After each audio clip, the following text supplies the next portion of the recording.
pengasas founder kepada Greenmatic. So Greenmatic ni kita adalah platform tempahan kereta sewa di mana kami membantulah pelanggan-pelanggan kami yang terdiri daripada pelancong, syarikat korporat dan juga agensi kerajaan untuk mereka mendapatkan perkhidmatan kereta sewa yang dijamin tip-top, bersih dan selamat supaya pelanggan-pelanggan kami dapat sampai ke destinasi dengan hati yang gembira. Okay, dah lama saya tak share kita punya tagline. Sebab apa, sebelum ni saya tak promote sangat bisnes kereta sewa. Maklumlah, disebabkan PKP, disebabkan COVID, bisnes kereta sewa memang slow lah. Kalau promote pun no point. So sebelum ni saya banyak promote diri saya sebagai unit manager untuk AIA, dan juga saya juga adalah ejen SKV. Saya masih lagi unit manager untuk AIA, dan juga masih lagi run business SKV. Kereta sewa pun masih lagi berjalan lah. Okay, so sebelum tu saya nak check, pada yang menonton ni boleh tak dengar suara saya dengan jelas, video semua clear? So pagi ni saya nak berkongsi pengalaman lah jatuh bangun dalam bisnes. Alright, dengar. Okay, so sekarang ni sebenarnya saya dekat Genting Highland. Saya pagi-pagi saya suka berjalan dekat area Genting ni sebab apa, sejuk kan. Alright, dengar, Alhamdulillah. Okay, so ada tak nak tahu macam mana saya daripada dulu kerja government, dan saya berhenti kerja dan jadi usahawan lah. So along the way tu adalah kisah jatuh bangun saya dalam bisnes. Alright. So sebelum ni saya bekerja sebagai tutor lah dekat Universiti Putra Malaysia Kampus Bintulu, Sarawak. So saya start kerja tahun 2005 lah. And then saya memang tak ada planning pun nak berniaga. Memang saya, bila saya start bekerja dekat universiti tu, saya planning memang saya nak kira kerja sampai pencen lah. Okay, tapi itulah, bila saya start bekerja je, saya start buat kesilapan. Kesilapan saya adalah saya beli kereta di luar kemampuan. Ini biasa banyak orang buat lah kan. So masa saya start kerja tu, saya start kerja 2005. So nak beli kereta tu tak ada masalah kan. Nak beli kereta tak ada masalah. Cuma beli kereta tu ikut kemampuan. Macam saya ni baru start kerja kan. So kalau nak beli je lah kereta second hand, harga RM10,000 macam tu kan. Tetapi saya ni tak cerdik. Beli kereta harga RM40,000. Bayar down payment sampai bayar down payment sikit RM2,000. Lepas tu bulan-bulan kena bayar RM600 selama 9 tahun. Gaji masa tu baru tak sampai pun RM2,000 kan. Waalaikumsalam. Alright. Oh, sini jalan mati sebenarnya ni. Okay, apa, kita ronda balik naik atas. Waalaikumsalam. Wah, ramai dekat TikTok ni. Okay. So saya start kerja je. Mula-mula tu saya tak beli kereta lah. First kali saya beli motor. Lepas tu bila saya dah ada girlfriend, saya beli kereta kan. Beli kereta tu tak salah kan. Kalau ikutkan beli kereta second hand je lah RM10,000 je. Tapi saya pergi beli kereta mahal. So bila saya beli motor pun hutang. Masa tu saya buat loan motor sebulan dalam 300 lah. Lepas tu beli kereta, loan sebulan dalam 600. So 300 campur dengan 600, dekat situ kira macam saya kena bayar bulan-bulan dah RM900. Belum campur lagi minyak. Minyak motor tak adalah banyak. Sebulan dalam RM50 cukup. Tapi kereta sebulan tu paling-paling sikit memang RM300 lah. So dekat situ, bila dapat gaji je, gaji saya masa tu tak sampai RM2,000. dapat gaji je, bayar tu bayar ni, duit gaji tu habis. Biasanya dalam masa 2 minggu duit gaji tu dah ada tinggal sikit je. Nak makan pun tak cukup kan. Dapat gaji 2 minggu, duit habis. Adalah balance tinggal 100-200 kan. Tapi nak belanja tak berani. Sebab apa? Kena tunggu lagi 2 minggu untuk dapat gaji seterusnya. Siapa kat sini yang ada masalah macam saya? Kerja, ada gaji, tapi duit tak cukup. Ada tak kat sini? Alright. So, bila duit gaji tu tak cukup, saya terpaksa cukupkan lah. Kena cari pendapatan lah. And then masa tu saya sebenarnya tak minat nak berniaga. Tapi sebabkan tak ada pilihan, mula-mula tu saya tak berniaga dululah. Saya cuba bekerja lebih kuat lagi. Macam tempat kerja saya dekat universiti, kalau kita selalu pergi outstation, selalu buat kerja-kerja luar kan, so kita akan dapat allowance. So masa awal-awal tu saya rajin lah pergi outstation. Tapi masalahnya bila kita buat outstation, nampak kita ni terlebih rajin lah.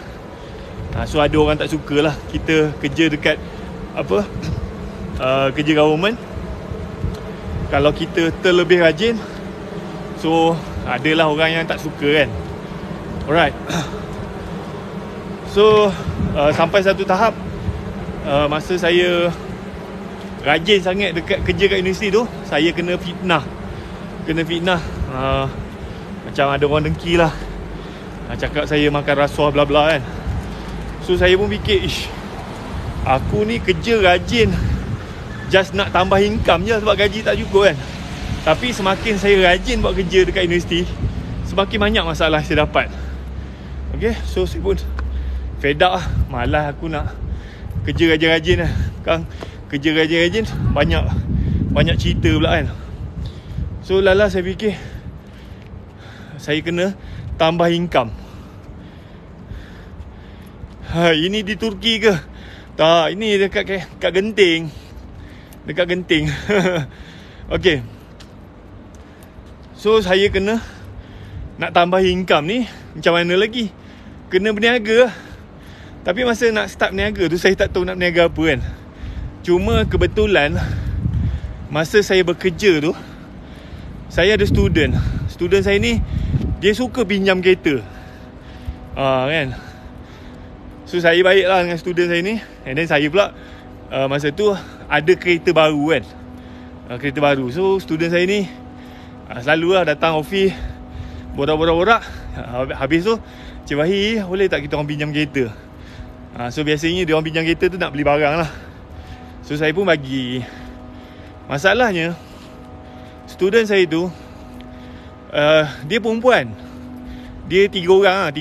Dia saya rapat dengan dia sebab apa? Masa dia orang buat degree tu, saya jadi dia punya supervisor. So dia orang buat thesis apa semua, saya kena supervise lah. So kira rapat lah. And then kalau dia orang nak pinjam kereta, so saya bagilah. Cuma dia student saya tu perempuan. So macam saya pensyarah lelaki, bagi pinjam kereta kat student perempuan, saya dah kahwin dah masa tu. Tapi macam nampak tak manis lah kan. Alright. Lalas saya pun fikir-fikir, daripada saya bagi pinjam kereta, apa kata saya sewakan kereta. Saya beli kereta, saya sewakan kereta dekat budak-budak ni. And then saya pula, sebelum saya kerja kat universiti tu, saya pernah kerja dengan syarikat kereta sewa. Abang saya dia memang kerja dengan syarikat kereta sewa. Saya pun pernah bekerja dengan abang saya. So tahulah sikit tentang bisnes kereta sewa. Okay, so tahun 2016 saya decide untuk mulakan bisnes kereta sewa. So masa tu saya beli kereta lah. Beli kereta second hand, kancil lah. Saya target kereta tu harga dia tak lebih pada RM10,000 sebiji lah. So cari jumpa, alhamdulillah dapat 2 biji kereta. So saya sewakan. So masa saya start bisnes kereta sewa tu, saya target saya nak ada income RM300 je sebulan. So masa saya start bisnes tu, saya dah ada target saya nak RM300 je sebulan. So bila saya buat kereta sewa tu, alhamdulillah lah, ada rezeki, dapatlah duit bersih kan, dalam RM300 kan.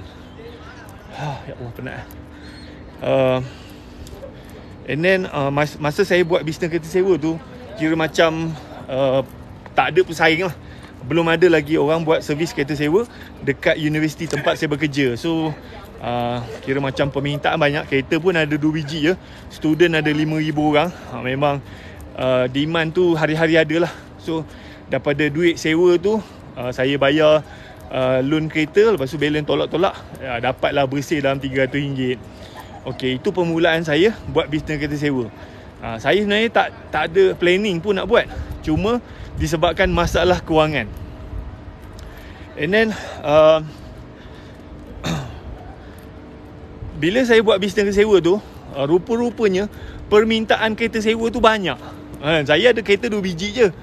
Lepas tu student ada 5,000 orang. So demand tu banyak. And then kereta tak cukup. And then saya nak tambah kereta lagi. Saya dah kira macam modal pun dah tak ada, nak buat loan pun tak boleh kan. Sebab apa? Saya punya sikris masa tu memang teruk gila lah. Nak apply loan pun memang susah. Alright. So saya pun fikir macam mana ni, permintaan banyak, kereta tak cukup, nak beli kereta tak boleh. So masa tu kebetulan lah saya ada kenal seorang toke Cina. Toke Cina, dia ni buat kereta sewa lah. So saya pun contact toke Cina ni. Saya cakap, saya ni buat kereta sewa, saya ada banyak customer tapi kereta tak cukup. Boleh tak kita partner ke, JV ke, macam mana kan. So toke Cina pun cakap okey lah, boleh lah. So kita pun buat deal. Saya ambil kereta dia, saya sewakan. Duit sewa tu saya ambil lah commission sikit. Lepas tu balance tu dia ambil lah. Macam toke Cina tu pun dia tak kisah, dia ada banyak kereta. Kereta dia pun mostly kereta tak ada hutang. Sebab apa? Dia ni buat sewa kereta dekat syarikat. Macam syarikat ni sewa kereta 3 tahun kan. 3 tahun bayar. Lepas 3 tahun tu kereta syarikat tu akan pulangkan balik kereta tu, and then dia ganti kereta baru. So kereta tu mostly kira macam dah tak ada hutang dah. So ikut dia lah, dia nak jual ke, dia nak biar kan. Sebab apa? Dia dah untung dah kat situ kan. So bila saya datang jumpa dia, saya cakap saya ada customer nak sewa kereta kan. So dia kan, daripada kereta dia tu tak buat apa-apa, tak ada orang beli, baik dia sewakan. So dekat situlah bermulanya macam mana saya kira kembangkan bisnes kereta sewa lah. And then toke Cina ni, dia bukannya bagi sebiji kereta kat saya, dia bagi 7 biji. Alright. Dia bagi 7 biji kat saya. Dan alhamdulillah lah, daripada kutipan sewa tu, so saya dapat kira tolak-tolak lah saya punya commission semua kan. So saya dapat lebih kurang bersih lah, untung dalam 2,000 sebulan. 2,000 sebulan kan. So masa tu lah satu benda yang kira amazing lah yang berlaku pada saya. Sebab masa saya mula bisnes kereta sewa tu, saya memang sangat struggle. Duit gaji tak cukup apa semua kan. And then masa saya start bisnes sewa tu pun, niat saya nak extra RM300 je. And then alhamdulillah permintaan tu banyak. And then so saya pun dapat JV dengan seorang toke Cina ni. And then diorang so kira macam duit sewa tu banyak, tolak, saya dapat bersih dalam RM2,000 sebulan. So saya tak terfikir pun. Alright. So kira macam gaji saya tu memang habis bayar hutang je lah. Dapat gaji bayar hutang, dapat bayar tapi saya ada extra RM2,000 sebulan untuk kira macam buat belanja lah.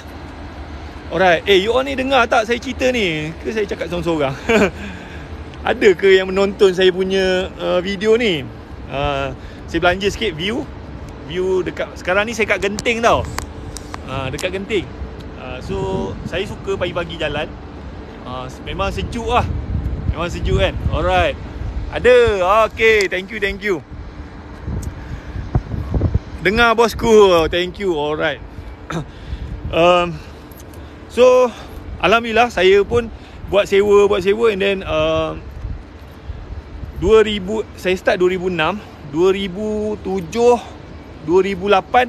2008 macam mula-mula saya buat sewa kereta dekat student tau. Lepas tu student ni, dia setiap tahun student ni dia akan keluar, dia habis belajar. Ada student baru masuk. So student yang keluar ni, dia orang dah biasa guna saya punya servis kan. So bila orang datang ke Bintulu Sarawak nak sewa kereta, so dia orang ni tolong promote saya punya servis. So dekat situ saya start dapat pelanggan kira macam orang awam lah. Dulu masa mula-mula tu saya start sewa kereta dekat student. Start daripada tahun 2008 saya start dapat customer daripada orang awam lah. Okay. Okay, sekejap saya minum dahaga. Penat juga jalan kat sini lah. Dengan sejuk lah. Sorry tangan kiri.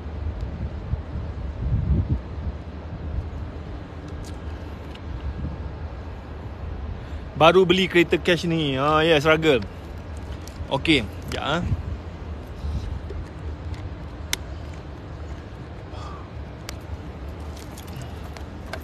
Okay, so 2008 saya start dapat pelanggan orang awam. Okay, and then daripada pelanggan orang awam ni, so saya start dapat pelanggan daripada syarikat corporate. So nak tahu tak macam mana saya boleh dapat pelanggan daripada syarikat corporate? Bangunan ni lama gila. Ada orang ke? Macam berhantu bangunan ke belakang ni kan. Okay, belakang sana ada awan. Wow, nampak tak? Saya belanja sikit lah view kan. Okay, belakang saya ni hotel. Macam berhantu hotel. Ada lampu. Okay, so ada satu hari tu ada customer macam saya biasa sewa dekat orang awam. Lepas tu macam orang awam ni dia ni macam dia orang ni ada kawan lah. So kawan dia ni syarikat dia biasa sewa kereta dekat satu company kereta sewa lah. Tapi macam company ni dia macam tak jagalah servis dia kan. So dia orang ni selalu dapat kereta yang condition dia teruk. Alright. So dia tak puas hati lah dengan servis company tu kan. And then macam customer ni dia tanyalah kawan dia ni yang sewa kereta dengan saya. Dia tanya, korang sewa kereta kat mana lah? Aku punya kereta ni teruk gila lah. Aircon tak ada, tingkap tak boleh nak buka, bla bla semua kan. So yang customer saya ni cakap, kita orang sewa dengan Wahi kan.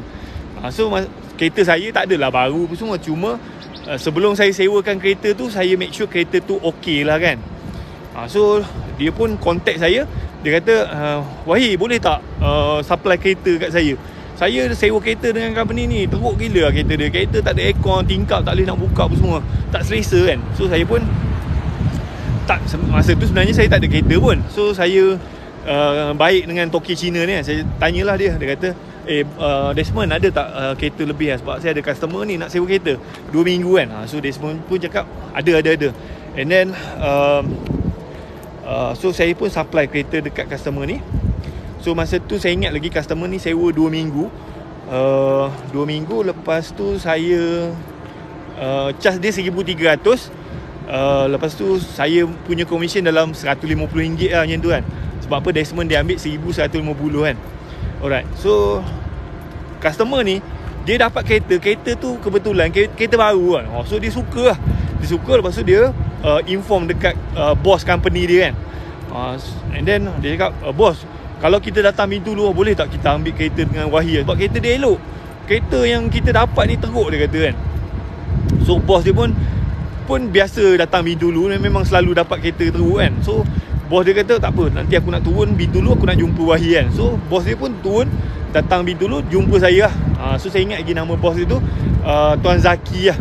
So kita orang pun bincang-bincang. And then saya dilantik menjadi supplier untuk syarikat kereta sewa tu. Tempat kerja lama ni bosku. Oh ya ke, dah tak kerja kat sini banyak orang berhenti kerja kat sini lah. Saya datang sini pun banyak kosong. Alright. So start 2008 saya start supply kereta dekat syarikat corporate lah. And then macam syarikat corporate ni, diorang ni rupa-rupanya diorang ni ada kawan. So macam diorang start recommend saya punya servis ni kepada kawan-kawan diorang kan. Sebab apa? Macam company lain pun ada buat servis kereta sewa, tapi mungkin dia tak jaga servis dia. So bila company ni dia suka dengan saya punya servis, dia start recommend saya punya servis ni dekat dia orang punya kira kontraktor, kawan-kawan, partner dia pun semua. So saya kat situ saya start dapat banyak tempahan lah. And then masa tu saya nak beli kereta pun tak boleh. Sebab apa? Saya pun masih hutang lagi, banyak lagi semua, loan pun kira tak cantik kan. So apa yang saya buat, saya kira macam offer lah dekat kawan-kawan, family kan, kalau diorang boleh beli kereta pajak kat saya kan. Sebab apa? Masa tu demand banyak. So Alhamdulillah 2009 saya ada lebih kurang 20 biji kereta lah. 20 biji kereta, mostly kereta pajak lah. And then permintaan makin banyak. 2010 saya ada 70 biji kereta. Okay, 2010 saya ada 70 biji kereta. Tapi 70 tu bukan saya punya, 30 kereta saya, 40 lagi kereta pajak. Kereta pajak tu saya ambil lah, kereta kawan-kawan, saudara mara kan, dia orang beli pajak saya bayar installment. Saya bagi sikit lah profit kat dia orang. Lepas tu untung tu, balance tu saya punya untung lah. So 2010 saya ada 70 biji kereta lah yang saya manage. Okay, and then 2011 saya decide berhenti kerja. Sebab apa? Masa tu 70 biji kereta saya punya income pun dah sale lebih pada 100,000 sebulan kan. Tolak-tolak tu adalah duit sikit kan. So 2011 saya decide berhenti kerja lah dekat daripada universiti. Sebab apa? Saya rasa dah kira macam dah confident lah, income pun dah okey apa semua kan. And then bila saya berhenti kerja tu, saya buka syarikat lah. Saya buka syarikat Grey Matic Enterprise Travel and Tours Senang Berhad. Okay, so masa saya start buka tu, saya punya customer tu makin lama makin ramai kan. So asalnya saya start tu dekat Bintulu Sarawak je. Okay, lepas tu macam customer ni, bila dia dah guna saya punya servis, dia dah suka dengan saya punya servis, dia orang ni kalau boleh, dia orang pergi mana-mana, dia orang nak saya handle booking kan. Sejak ada Grab and Uber ni, bisnes kereta sewa ni merudum sikit, tapi rezeki ada di mana-mana. Betul. Dia efek jugalah, Okay, so customer ni macam dia nak pergi ke Miri, dia contact saya, dia suruh saya cari kereta, dia orang pergi Kuching, dia pergi Sabah apa semua. Wahi, aku nak pergi sini, boleh tak tolong cari kereta sewa? Sebab apa? Dia expect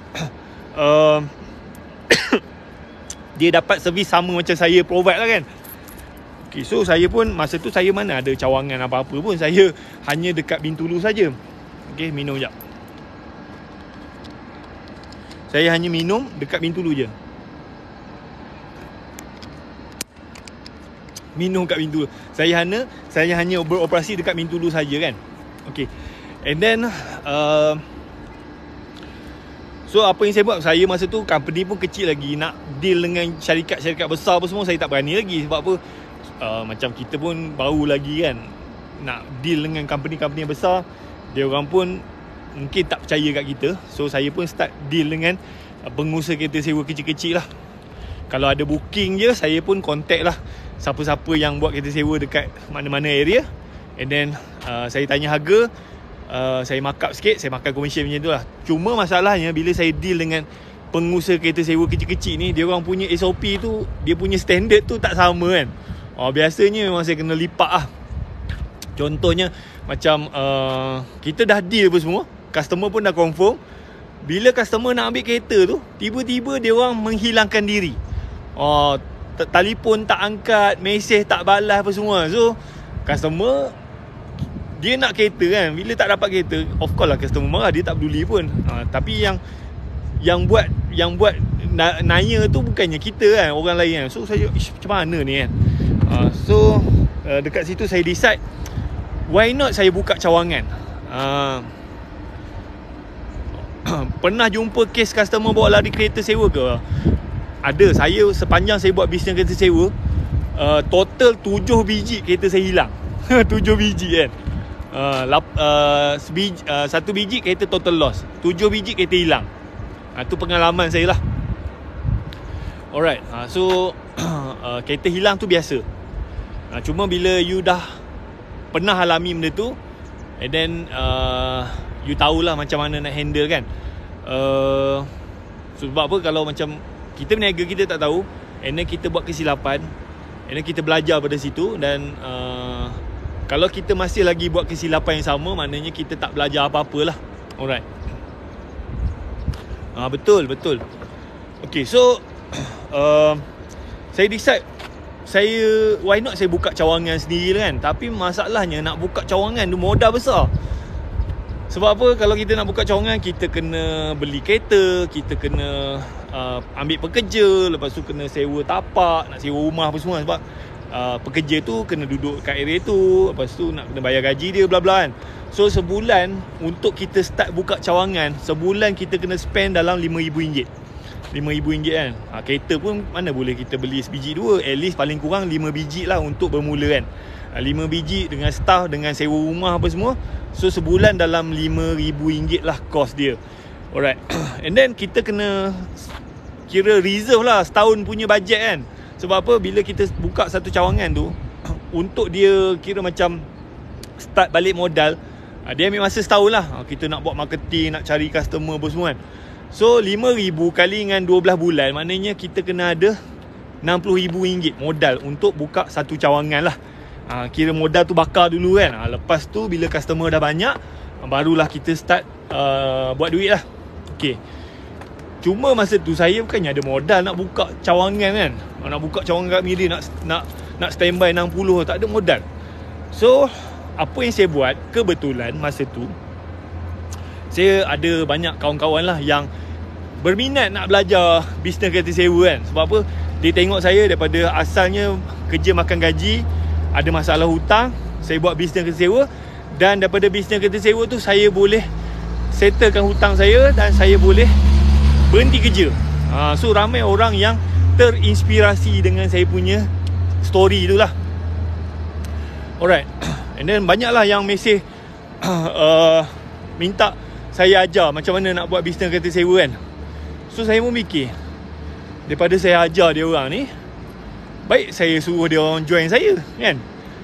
Kalau saya ajar dia orang tak dapat apa-apa. Kalau saya ajar dia orang, dia join saya, so saya pun boleh kembangkan saya punya bisnes.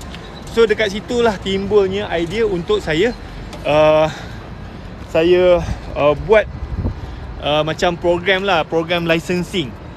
Program licensing ni dia macam franchise lah. Tapi masa tu saya pun syarikat pun baru lagi, belum ada proper lesen lagi apa semua. So nak gunakan perkataan franchise tak boleh lah. So saya gunakan istilah licensing. Licensing ni macam kita buka cawangan lah. Penat jalan sikit je. Tapi mungkin apa, sini sejuk kan. Wow, thank you. Alright. You all ni menonton ni nonton kat mana? Saya dapat inspirasi dari live ni, tapi bukan bisnes kereta. Apa inspirasi tu? Thank you. Saya just sharing je. Pengalaman. Tapi saya nak cerita nanti, kira bila kita punya bisnes tu berkembang, kalau kita tak ready, akan ada banyak perompak, pencuri, penyamun, berlesen yang kita tak sedar, yang membuatkan kita ni berniaga kita tak nampak duit. Ada tak nak tahu cerita macam mana saya, asalnya bisnes saya tu okey, lepas tu bila bisnes tu berkembang, bisnes tu okey, tapi bila berkembang tu ada banyak penyamun, ada banyak perompak yang berlesen, yang kebas duit kita, yang sampai kita pun nak ambil gaji pun tak ada duit. Wangsa maju. Ada tak? Salam dari Jenderal Hulu Dengkir. Okey lah. Salam. Dia bukan sailang tau. Dia ada penyamun, perompak, berlesen. Kan? Okey, so nanti saya cerita. And then saya pun buka lah program licensing apa semua. So saya ajar orang buat kereta sewa, and then dia orang pandai, and then macam kira macam setiap sale yang diorang dapat tu saya ambil dalam 2.5% lah kan, tak banyak pun. Kalau diorang dapat buat sale 10,000, saya ambil lah 2.5% dalam RM250 macam tu kan. Dapat lah duit sikit kan. So kalau saya ada 10 lisensi buat 10,000, dapat lah 2,500 kan. Tapi masa tu business very simple. Macam duit sewa tak payah bayar ke saya. Duit sewa lisensi saya boleh ambil. Ambil, lepas tu dia orang keluar receipt apa semua. Setiap bulan dia orang just declare je berapa banyak sale dia orang, and then they just bayar dekat company saya dalam 2.5%. Macam tu, very simple. So tak pening kepala, saya pun tak perlu ada sistem yang canggih, saya pun tak perlu ada staff. Very simple. Okey, semangat bang, jangan putus asa. Alhamdulillah lah, masih lagi bersemangat kan. Tapi ini sebagai pengajaran lah. Saya share je lah. Saya tak salahkan siapa-siapa, tapi saya just share untuk you all sajalah. Okay. And then 2011 saya start buat licensing. 2012, 2013, 2014, Alhamdulillah bisnes okay, berkembang. And then saya dapat buka cawangan satu Malaysia. Saya buka cawangan. Tapi cawangan saya ni bukannya ada office pun, dia orang buat kat rumah je. Sebab apa? Bisnes saya masa tu 100% online, tak payah ada office. Kita buat senyap-senyap je kan. Tapi kalau semua booking, kita punya lisensi akan hantar lah. Sampai saya dapat partnership dengan syarikat corporate daripada luar negara. Dia orang ni ada banyak pelancong-pelancong daripada luar negara nak datang Malaysia. So saya handle. So masa tu memang booking banyak gila lah. Masuklah pada tahun 2015 kan. Tapi saya share sikit lah. Masa 2012 tu saya capai 1 juta pertama. 2012 saya touch my first million. Sale lah, bukannya simpanan, sale. 2012 1 juta, 2013 1.7 juta macam tu lah sale. 2014 naik jadi 4 juta, 2015 naik jadi 5 juta. Itu saya punya sale lah. Alright. So masuk 2015 berlakulah cabaran. Tapi sebenarnya saya tak sedar pun benda tu yang effect saya punya bisnes.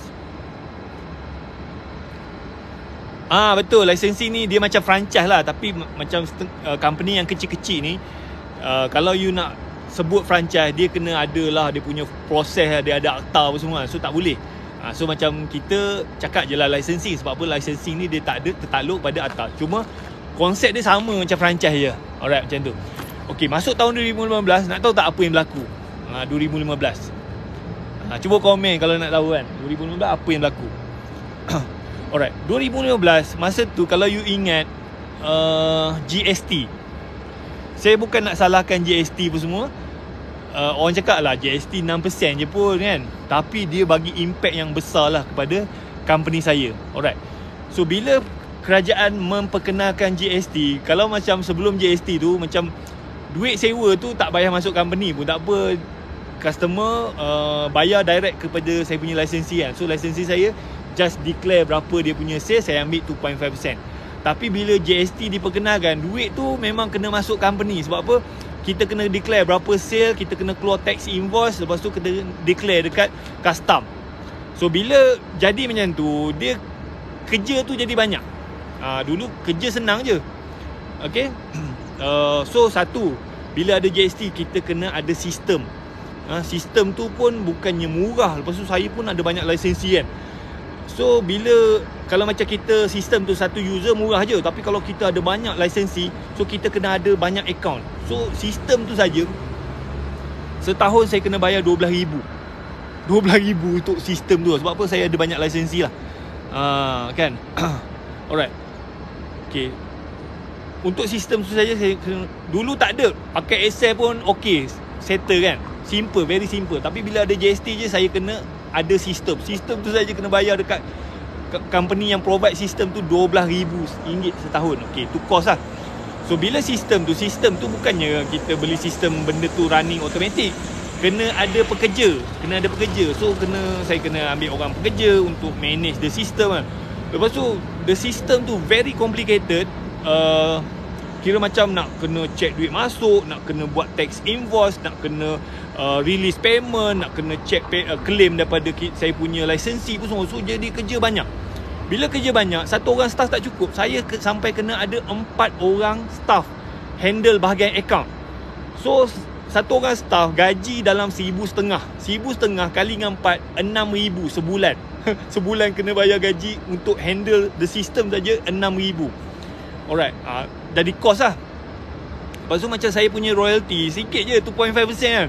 So royalty tu tak cukup lah nak cover saya punya overhead lah, dengan sistemnya, dengan gaji staffnya apa semua, kena bayar GST apa semua. So saya pun runding balik lah dengan saya punya lisensi. Tak boleh lah 2.5% ni, memang aku memang berdarah je ni kan. So lala lisensi saya, dia orang setuju naikkan kepada 3%. Nak naik tu memang susah gila, bergaduh kita.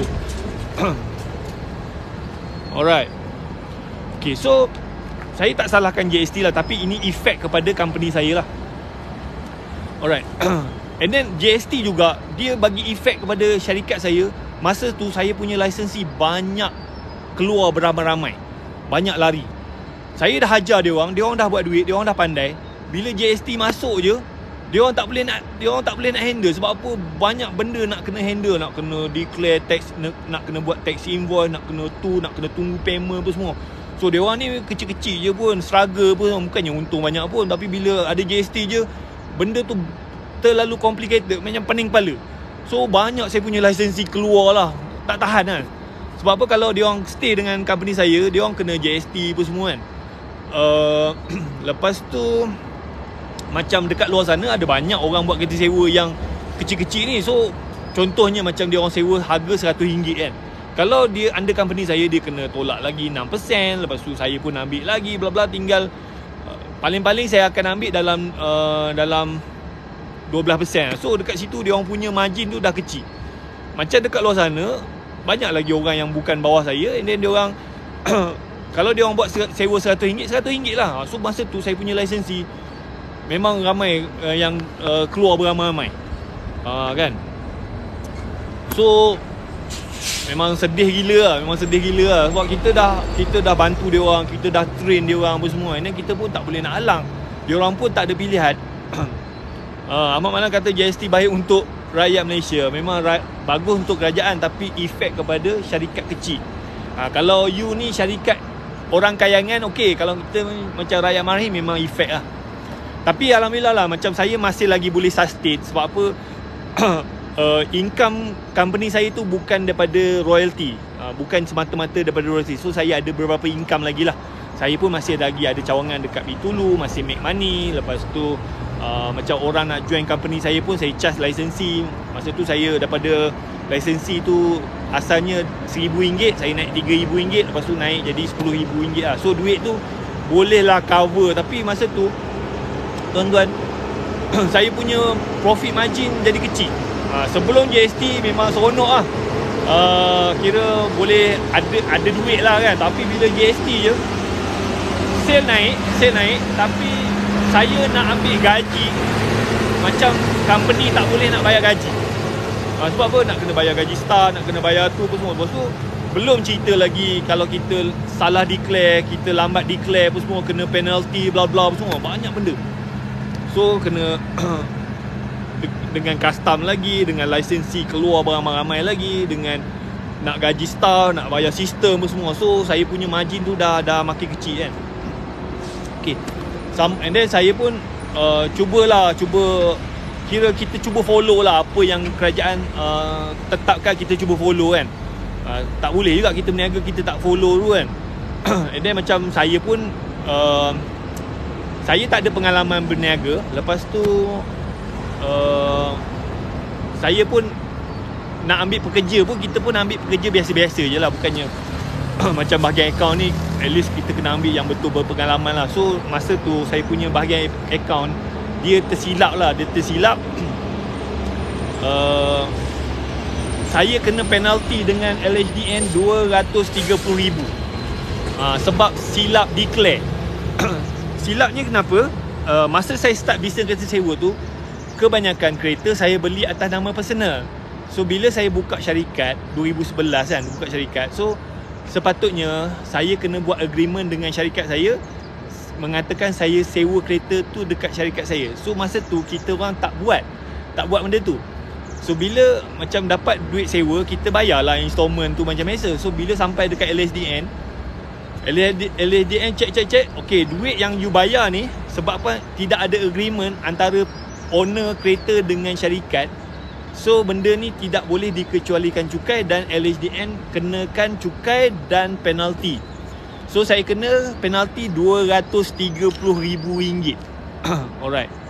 So saya pun, insyaAllah jahatnya, kejamnya. Aku ni dah lah struggle ni, so kena lagi penalti. So saya pun cuba buat rayuan lah. Buat rayuan, harap-harap dapatlah dipertimbangkan lah. Nak tahu tak apa yang jadi lepas saya buat rayuan tu? Ramainya tengok. Oh, tak adanya bayarnya. Alright. RM230,000. So saya cuba buat rayuan. Nak tahu tak apa yang jadi lepas saya buat rayuan tu? Lepas saya buat rayuan, saya penalti tu dinaikkan kepada RM270,000. RM270,000 tuan-tuan.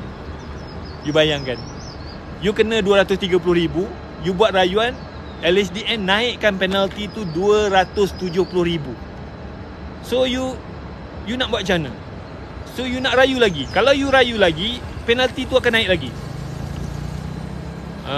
Penalti tu naik lagi. So, and then saya kena keluar post dated check 36 bulan, bayar installment. Sebulan saya kena bayar RM7,000 untuk bayar LHDN tu. Memang kejam gila. Saya pun tak apalah, silap kita kan, kita follow je lah. Cuba bayar. Tapi sebenarnya LHDN dia silap. Sebab apa? Masa saya kena tu, company saya baru dapat lesen syarikat pelancongan. So sebenarnya syarikat pelancongan dia dikecualikan cukai selama 2 tahun.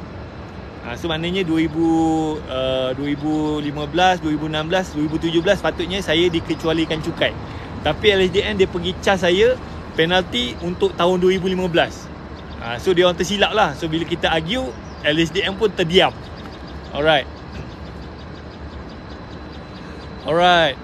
So saya tak salahkan LHDN, tapi ini saya share je lah untuk you all belajar something lah. Kita nak buat company boleh, tapi make sure kita get ready lah. Saya memang tak ada background business apa semua. So saya pun buat kesilapan. Itu yang berlaku lah. Alright. So saya cuba bayar GST, cuba bayar penalty, cuba bayar sistem, cuba follow apa yang kerajaan tetapkan, cuba follow. And then tapi memang struggle tuan-tuan. Memang struggle. Saya kadang-kadang nak ambil gaji pun tak ada duit apa semua kan. So nampak je founder Greenmatic memang hebat apa semua, sale 5 juta setahun kan, nampak hebat. Tapi memang pokai tuan-tuan, memang tak ada duit. Saya pakai kereta buruk tuan-tuan sekarang ni. Saya pakai kereta second hand je. Nak pakai kereta baru tak mampu, takut tak boleh nak bayar. Alright, itu cerita sebenar lah. Bukan nak buka pukung lah kan, tapi itu yang realitinya. Alright. Lepas tu bila kita ada pekerja, kita kena bayar gaji. Bila bayar gaji, so pekerja ni kalau kita tak bayar KWSP, dia akan report. So kita kena denda lagi. So kita terpaksa follow. Company ni dah struggle. Masa tu saya staff untuk bahagian account saja 4 orang. Lepas tu bahagian sale pun semua, dengan programmer semua, total ada lebih kurang dalam 10 orang staff lah kan.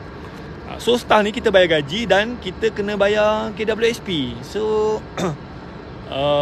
KWSP tu memang kita potong daripada gaji staff sikit. Lepas tu company pun kena bayar. Alright. So company struggle ni, kena bayar. Lepas tu macam KWSP ni, dia tak peduli kau ada duit ke tak ada duit ke, tiap-tiap bulan kena bayar. Kalau kau lewat bayar, kau kena penalti lagi. So kena penalti dengan GST, kena penalti dengan LHDN, kena penalti dengan KWSP. So kita berniaga ni kerja bayar penalti je, kan? Belum cerita lagi dengan SSM. Itulah perompak blessing. You all ingat lah. You all ingat. Cuma saya tak salahkan dia orang lah, kesilapan daripada saya jugalah. Dia orang hanya menjalankan tugas. Alright, dia orang hanya menjalankan tugas. Tapi bila you nak grow, make sure you ready. So macam sekarang ni GST dah tak ada, tapi ada SST kan. Lepas tu kalau you dah besar, you dah ada pekerja, you kena follow KWSP. And then LHDN you kena follow apa semua. So benda tu bukannya pakai Leo, semuanya duit. Alright. You all ni belajar. Ramai pula tengok aku punya live ni kan. You all belajar something tak? Saya tak salahkan siapa-siapa. Salah tu salah diri saya lah. Kesilapan saya, kecuaian saya pun semua. Saya pun orang biasa je. So you all pun kena beringat lah. Kalau kita nak buka syarikat ni, make sure kita ready lah. Kita ready kan. Ada duit pun semua kan. Jangan suka-suka nak jadi. So kalau saya boleh patah balik kan, saya kalau boleh saya kira macam low profile je lah. Just kecil-kecil kan buat duit. Sebab apa, bisnes saya sebelum 2015 tu alhamdulillah memang buat duit. Sebelum 2015, sebelum GST tu memang buat duit. Tapi lepas GST je memang tak buat duit tuan-tuan. Memang tak buat duit. So memang struggle. Tapi alhamdulillah saya masih lagi ada income. Masih lagi macam orang join company saya, ada orang apa JV pun semua. So ada income boleh bayar. Tapi duit tu habis macam tu je. Siang pula nak bawa star. Alright. Nak buat macam mana kan? Okay, so kira macam company tu dah struggle. Sebenarnya company tu dah struggle daripada 2015. 2015 memang dah struggle. And then masuk 2020. Company ni dah struggle. Tapi saya cuba fight banner company pun semua. Saya expect lah macam bila company tu dah okay, ada investor masuk, so ada duit sikit, and then kita boleh expand the business lah. Tapi itulah, tak ada rezeki. 2020 COVID-19 masuk. So business memang terus tak ada booking, tak ada sale pun semua. Staff pun semua berhenti kerja. So saya tak ada income. So benda tu berterusan selama setahun lebih lah. Company tu masih ada lagi lah, ada lagi booking pun semua. Tapi sekarang ni staff pun dah tak ada, kereta pun dah tak ada pun semua. Saya 2019 saya dah jual semua kereta. Alright, so the business still running lagi lah. Cuma ada booking sikit-sikit. Kalau dapat pun saya bagi-bagilah kat kawan-kawan kan. Alright. And then saya pun masa PKP tu, masa COVID datang pun, saya pun tak ada pilihan lain, terpaksa berniaga lain lah. So saya pun cubalah jual produk semua. Saya memang tak pernah jual produk. Saya cuba jual produk lah. Dipendekkan cerita, kira bisnes tu tak jadilah. Sebab apa, tak ada untung. Senang cerita, tak ada untung. Saya ambil produk orang. Saya bukannya buat produk. Saya ambil produk orang, saya tolong jual. Dapatlah komisen dalam 20% macam tu kan. Tapi masa tu saya masih lagi ada pekerja apa semua, bayar gaji apa semua. End up saya tak ada untung kan. Rugi tiap-tiap bulan, kira keluar duit sendiri lah untuk sustain. Lalas 2020 hujung tahun, bulan Disember, lepas saya bayar gaji kat staff saya panggil saya semua. Dia orang keluar surat, semua berhenti kerja serentak. Serentak berhenti kerja semua. So dekat situ kira macam bisnes saya kira collapse lah. Bisnes kereta sewa kira macam tak boleh nak running. Ada booking sikit-sikit, saya just pass-pass je dekat kawan-kawan. Bisnes jual produk tu memang terus collapse. And then pekerja semua berhenti kerja. Alright. So kira saya pun jatuh tu dalam keadaan dengan hutang kan, hutang orang apa semua. So saya pun macam-macam lah, orang saman lah apa semua kan. Itu story saya lah, story saya. So sebenarnya bulan 1 Januari tahun ni lah, Januari saya kira depress, tertekan. Orang hari-hari call tanya mana payment apa semua. Saya tak ada duit nak bayar apa semua kan. Kita pun dah struggle sebelum tu. Ini orang minta payment, mesej marah-marah apa semua. Ada yang saman saya apa semua kan. Alright. So saya pun tak boleh nak buat apa lah. Kita dah tak ada income, macam mana nak bayar kan. Alright. So saya nak cerita macam mana saya join SKV. Dan alhamdulillah saya bangkit balik. Dalam keadaan saya jatuh, kalau nak kata kan, saya bulan 1 tu saya hampir gila. Memang stres, saya murung, saya termenung apa semua, fikir ya Allah, apalah salah aku, apalah nasib aku ni kan. Kenapalah jadi macam ni kan. Alright. So tapi saya, mungkin Tuhan tu nak bantu, Tuhan tu nak tunjuk kat kita. And then saya ada dengar satu video daripada seorang ustaz ni. Dia kata setiap apa yang jatuh tu tuan-tuan, setiap apa yang jatuh tu bukannya bermaknanya benda tu tak bagus. Bila kita jatuh bukannya bermakna benda tu tak bagus. Dia kata hujan daripada langit jatuh, dia membawa rahmat kepada dunia. Kan, kita jatuh sebenarnya itu adalah rahmat. So bila saya dengar tu, rupanya bila aku jatuh tu sebenarnya adalah rahmat kepada saya. Saya jumpa peluang bisnes lain. Dan saya, alhamdulillah, bulan 2 saya masuk SKV dalam keadaan saya kosong. Masa tu tuan-tuan, duit dalam poket saya ada RM27 saja. Saya ada saving dalam bentuk saham tapi tak boleh nak keluar. Saya ada property tak boleh nak jual. Sebab property tu semua turun harga. Kalau saya jual property tu, saya kena top up lagi duit. Duit saham, semua saham jatuh. So dalam poket saya ada RM27 je. Dalam akaun saya ada sikit lah, ada dalam dalam 16,000 je tu, dalam 16,000 kan. Tapi duit tu saya tak berani nak belanja. Sebab apa? Saya nak kena bayar. Bisnes dah jatuh. Saya tak tahu berapa lama saya nak bangkit balik kan. So saya join SKV bulan Februari 2021 dalam keadaan zero, kosong, depressed, dan saya start balik. Alright. So masa bulan pertama tu saya promote lah, saya buat live lah, orang cakap macam mana apa semua. Saya buat je. Alhamdulillah bulan pertama tu saya dapat rekrut 30 orang ejen. Dan sale saya bulan tu 11,000. Commission saya dalam 2,000 lebih lah. Saya dekat Genting ni tuan. Genting. So sejuk sikit lah. Saya suka berjalan pagi-pagi ni. Cerita tuan ni boleh diinspirasi untuk golongan muda yang nak buka bisnes. Betul, ini pengalaman saya lah. 10 tahun saya buat company kan.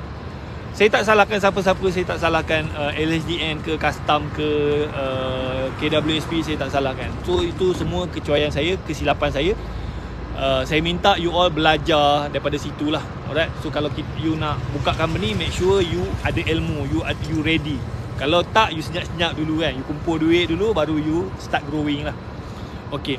So saya masuk SKV bulan 2. Alhamdulillah bulan pertama saya dapat buat sales 11,000. Commission dalam 2,000 lebih macam tu kan. Okay, bulan 3, bulan Mac, saya dapat buat sale 13,000. Saya promote. Macam SKV ni dia jual produk kesihatan lah. Masa tu saya start promote kopi. Okay. So bulan Mac saya dapat buat sale 13,000. So commission dalam tak sampai 3,000 lah. Adalah duit sikit tapi memang sebenarnya tak cukup kan. Bulan April sale drop jadi 10,000 sebab masa tu bulan puasa kan. Saya tak larat nak buat live apa semua, so kurang sikit lah 10,000. So adalah commission dalam 2,000 lebih macam tu kan. Masuk bulan Mei sale naik jadi 14,000. Oh, okay kan. Sebab apa? Saya punya ejen tu dah start bergerak. Okay, masuk bulan Jun sale naik 30,000 tuan-tuan. 30,000. Oh, saya pun seronok lah. Sebab apa? Macam mana sale tu boleh naik? Sebab apa? Ejen saya dia dah start gerak. Masa mula-mula dia orang join tu, dia orang just tengok betul ke, boleh ke kan. So bila dia nampak saya punya progress tu, saya duk promote hari-hari, saya promote. And then bulan Jun sale naik jadi 30,000. Ditambah dengan masa tu COVID pun semua yang banyak. And then bulan Julai sale naik jadi 52,000. 52,000 saya punya commission dalam 7,000 lebih lah macam tu. Alhamdulillah, syukur gila kan. Bulan Ogos, so saya expect sale mungkin 70,000 macam tu kan. Tapi bulan Ogos tu tuan-tuan, saya terkejut sebab apa? Sale tu naik mendadak gila. Ui, banyak soalan. Sekejap saya baca komen. Betul ni, dekat Genting ni. Saya tunjuk ni. Ni Maxim Hotel. Alright. You datang Genting sini, banyak kedai tutup lah.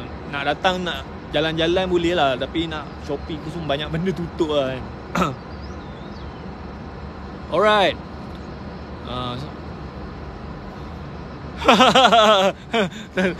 Alah, korang ni kutuk aku lah. Aku mentang-mentang lah baju aku warna hijau kan. Baju ni saya dah lama beli. Okay. So bulan 8, siapa nak tahu saya punya sale bulan Ogos? SKV lah, bulan Ogos. Siapa nak tahu? Kerja Genting ke tak? Saya cuti kat sini. Ada tak nak tahu? Bulan Ogos punya sale. Alright. Cuba komen. Tak nak tahu. 50k. Cuba teka. Berapa bang bulan Ogos? Tak ramai. Alright. Bulan Ogos saya punya sale RM330,000 tuan-tuan. RM330,000. Saya punya komisen masa tu RM40,000 tuan-tuan. RM40,000. Ya Allah, syukur gila. Bersyukur gila. RM40,000 saya punya kira macam profit lah. Masa tu saya punya ejen dah banyak. SKV dia multi level marketing lah, tapi dia betul punya, genuine punya. Dia punya founder pun lawyer kan. Founder dia dua orang, seorang doktor, seorang lagi lawyer. So memang follow law. Alright. Bulan September saya target saya punya sale RM450,000. Saya jual apa? Saya jual produk kesihatan. Saya jual produk untuk kecil manis, diabetes. Kan? You boleh tengok dekat TikTok saya adalah promote saya punya produk-produk kan dekat TikTok saya kan. Alright. So bulan September saya target RM450,000. Nak tahu tak berapa sale bulan September? Bulan September tahun ni lah. Kan? Cuba teka. Bulan September saya target RM450,000. RM450,000, RM500K. Lagi. Bulan September. Takut nak teka. RM500K, RM1,000,000. RM1,000,000. Alright. Bulan September saya punya sale RM830,000. Tapi sale tu group sale. Sebab apa? SKB ni dia network marketing. So ejen saya masa tu dah ada 300 orang. Ejen saya pun dia orang pun dah rekrut semua. So group sale group sale RM830,000, and then saya punya commission RM64,000 tuan-tuan. RM64,000. Saya syukur gila. Okey, saya nak share sikit apa yang best bila saya join SKB ni berbanding dengan kereta sewa. Okey. Macam bisnes kereta sewa, saya pernah juga buat sale sampai RM800,000. Tapi RM800,000 saya nak ambil gaji RM5,000 pun belum tentu dapat. Sebab apa? Banyak benda saya kena bayar. Kena bayar gaji staff, KWSP, GST, LSDN, penalti tu, penalti ni, apa semua. Lala saya pun tak boleh nak ambil gaji. Okay. Bila saya join SKB, dalam masa 8 bulan lah, saya join bulan 2. Sale tu bulan lepas RM830,000. Saya punya commission lah, tolak apa semua, RM64,000 tuan-tuan. RM64,000 saya tak perlu ada staff. Saya buat 2 orang je dengan isi saya. 2 orang je saya buat. So dulu RM800,000 10 orang pekerja. Lala kita pun tak ada duit. Sekarang ni saya jual produk SKV RM830,000, net profit RM64,000, 2 orang je. Saya bersyukur gila tuan-tuan. Bersyukur gila. Ada duit sikit lah, and then saya datang bercuti ni pun just nak enjoy apa semua, pergi makan. You tahulah datang Genting ni makan semua mahal. So bila saya belanja pun saya nak menangis air mata tau. Dulu nak makan kat kedai makan yang mahal ni tak mampu tuan-tuan. Tapi baru ni saya datang sini 3 hari 2 malam. Saya boleh belanja, anak isi saya belanja, makan apa yang kita nak, beli apa, tak adalah boros apa semua. Just saya bersyukur gila bila saya join SKV ni, saya ada duit sikit lah, belanja apa semua. So tak adalah boros, saya masih lagi pakai kereta lama kan. Alright. And then untuk bulan ni, setakat hari ni dah 20 kan. Hari ni 20 kan. 20 sale setakat hari ni semalam lah RM530,000. So saya target bulan ni 1 juta lebih. Belanja untuk reward diri lah kan. So saya pun tak adalah just duduk sini pun 2 malam, just makan-makan apa semua, tak ada shopping. Sini memang banyak kedai tutup. Banyak kedai tutup apa semua kan. So saya syukur semua. Macam itu yang saya cakap. Bila kita jatuh tu sebenarnya bukannya benda yang tak bagus. Jatuh tu sebenarnya Tuhan nak tunjuk kita ada benda lagi yang bagus. So jatuh tu kadang-kadang rahmat. Alright. So kalau saya tak jatuh, mungkin saya tak jual SKV, mungkin saya tak jual produk. Kan? Saya masih lagi struggle dengan bisnes kereta sewa yang kira macam kita buat duit, buat sale, tapi duit tu hanya bayar untuk bayar gaji staff, bayar KWSP, bayar penalti tu, lala kita pun tak ada duit. Kita struggle. Nak makan dekat restoran pun berkira. Alright. Oh, 21. 21. So sale setakat semalam lah 20 hari bulan RM530,000. Alhamdulillah. So even saya travel business tu still jalan. Sebab apa, saya ada banyak ejen lah. Ada sekarang ni dekat 390 orang ejen lah. Ejen saya pun, diorang pun ada ejen bawah diorang. So alhamdulillah, syukur gila. So you all pun sekarang ni tuan-tuan, kita tak payah nak pening kepala lah, nak jadi founder, nak buat produk apa semua. Kita join je mana-mana company yang kita boleh jadi ejen kan. Macam SKV tu modalnya nak daftar jadi ejen. Kalau you duduk kat Semenanjung, RM65-40 je. Sabah Sarawak RM70-90. So saya ada beberapa ejen saya yang macam saya ada ejen saya, dia dekat Johor. Dia ni menganggur tau. Dia dulu engineer. Lepas tu kena buang kerja. Company dia tak ada dapat projek, so tak boleh nak continue. Dia hilang kerja lah. So dia menganggur lama.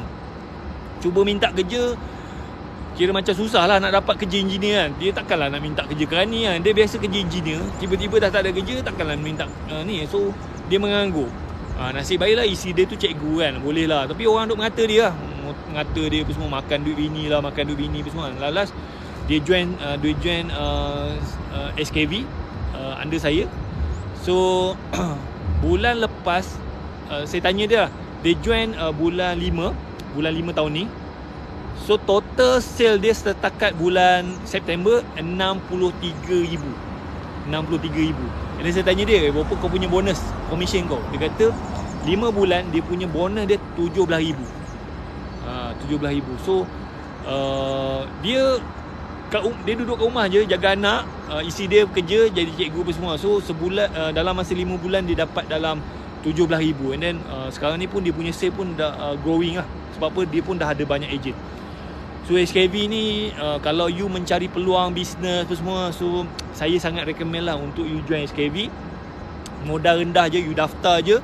Nanti SKV bagi training, sistem dia bagi apa semua. Produk dia tu memang bagus. Sebab apa, SKV ni dia jual produk kesihatan. Dia fokus produk kencing manis. Tapi sekarang ni dia tengah viral dengan vitamin, yang kalau you makan vitamin tu dia bagus untuk orang yang COVID lah. Macam banyak customer kita, dia kena COVID, dia sesak nafas apa semua. Bila dia makan vitamin tu, dia tak adalah sampai stage 4-5 kan. So vitamin tu dia macam menguatkan sistem imun dia. Very good. Memang tengah viral. And then duta dia pun partner. So kalau you berminat nak jadi ejen SKV apa semua, kalau you struggle apa semua kan, so saya pun banyak juga kawan-kawan founder-founder yang join bawah saya apa semua, dia orang pun struggle. So dia join apa semua. So saya ada kawan seorang tapi dia pandai FBL lah. Sebulan lepas dia punya sale 490,000. Dia punya net profit dia dalam 50,000. Memang power. So kalau you nak join, you klik dekat saya punya bio ataupun profile, you WhatsApp saya, nanti saya bagi detail dia. Alright, ada tak nak tanya soalan? Banyak kau. Thank you lah you all join. Macam mana cara tuan rekrut ejen? Okay, saya actually 25 hari bulan ni saya nak buat macam Zoom tau. Saya nak sharing. Tak apa je, you WhatsApp saya, nanti saya bagi link untuk you masuk group Telegram. Nanti saya bagi detail dia. Alright, you WhatsApp je saya, you pergi dekat bio, saya share. Saya share sikit lah macam mana saya buat. Ada ke nak tahu macam mana saya rekrut ejen? Ada tak nak tahu?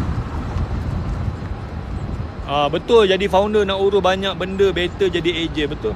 Tapi macam SKV ni dia special lah. Macam saya sebelum ni pun saya jadi ejen, tapi memang tak untung pun. Tapi macam SKV memang power gila lah sistem dia. Produk dia pun bagus. Dan dah ramai lah jutawan. Ramai dah jadi jutawan dengan SKV. Ini SKV pula dia pun baru tukar sistem yang saya guna ni tahun ni. Dulu nak jadi ejen SKV, you kena ada modal 5,000. Kalau you nak jadi ejen modal 500. Kalau you nak jadi stoki modal 5,000. Kalau you nak level tinggi lagi 20,000 kan. Tapi sekarang ni SKV dia tukar sistem. Saya senang faham. Dia guna sistem dropship lah. Ejen modal RM65 je. Lepas tu tak payah pegang stok. Kita just promote. Delivery HQ yang uruskan. So memang senang kerja lah. Alright. Memang. So SKV dia baru launch sistem ni bulan 1 tahun ni. Saya join bulan 2. So benda ni masih baru lagi. Kalau you join sekarang ni, memang kalau you bina team, insyaAllah lah dalam masa setahun you boleh jadi jutawan, insyaAllah. Sebab apa, benda baru lagi. So kalau you nak join, you WhatsApp saya dekat saya punya bio ataupun profile. Alright, saya share sikit macam mana saya recruit agent. Okay, ada tak nak tahu macam mana saya recruit agent? Kalau nak tahu, saya komen, nak tahu, saya share sikit lah macam mana saya buat. Alright. And then saya 8 bulan saya join SKV, total sales saya lah 1.3 juta. Saya dah jadi jutawan SKV dah. Dalam masa 8 bulan saya dah capai 1 juta pertama dengan SKV. Alright. Okay, kalau ramai komen nak, saya share. Kalau tak, saya tak share lah. Alright, komen lagi. Okay, thank you. Okay, so masa saya join bulan Februari tu, bulan 2 tahun ni, boleh, saya ada makcik dekat Johor pun semua, internet langsung tak reti. Sebulan dia boleh buat profit dalam dekat 3,000. Boleh je. Dia pakai WhatsApp je. Dia WhatsApp dekat jiran-jiran dia. Boleh je. Jadi you nak belajar. Alright. So macam mana saya buat? Okay, masa saya daftar bulan 2 tu, saya tak ada result lagi. Saya pun tak ada sale lagi. So apa yang saya buat adalah, saya setiap minggu saya jemput leader-leader SKV, ejen-ejen SKV yang dah berjaya, yang dah lama. Sebab SKV ni dah lama, dia daripada tahun 2009. Memang ramai ejen dia yang lama-lama yang dah buat sale. Cuma dia orang ni orang tua lah. Ini saya setiap minggu saya akan jemput satu orang, panggil dia orang untuk buat sharing. Sharing tu saya pakai Google Meet je. Seminggu sebelum sharing tu, saya mesej dulu lah. Mesej tanya, puan, saya nak jemput puan ni untuk buat sharing pun semua, ada masa tak? So kalau dia kata okey, and then saya akan bagi soalan lah. So saya suruh dia sharing tu sejam je. So sharing tu saya pakai Google Meet je. Okay, so kalau dia setuju, and then saya buat poster lah. Saya pun inform lah dekat saya punya Facebook, IG pun semua kan. So saya cakap saya nak buat sesi sharing dengan ejen ni. Contohnya macam ejen ni dah buat sale 50,000 sebulan kan. So siapa nak tahu macam mana dia boleh buat 50,000 sebulan, join sharing tu. So yang siapa-siapa yang nak join tu, dia bagilah WhatsApp semua. So saya dapatlah nombor WhatsApp. Maknanya orang yang join sharing tu, dia nak tahu. Alright, so masa sesi sharing tu, saya just bagi dekat ejen tu lah, share sejam kan. And then kalau ada orang nak tanya soalan, tanya je lah dekat Google Meet kan. Okay, so sharing tu saya buat live streaming. Saya buat live streaming dekat saya punya Facebook. Dekat situ orang tengok lah, tapi tak banyak pun tengok kan. And then live streaming tu saya download, saya masuk dekat saya punya YouTube. Daripada YouTube tu saya masuk dekat saya punya blog. Saya ada blog, wahyabdulrashid.com. Saya masuk dekat blog, saya tulis sikit lah macam cerita berdasarkan video tu. And then saya ada database lah, ada database WhatsApp, ada database email pun semua. So saya share artikel tu, blog tu dekat saya punya database. So dekat situ adalah beberapa orang yang berminat nak jadi ejen kan. So bulan pertama saya dapat rekrut 30 orang ejen lah. Tapi dia orang ni daftar, dia just wait and see, dia tengok dulu. Dia just daftar, tengok dulu kan. So tak apa, saya just keep promote.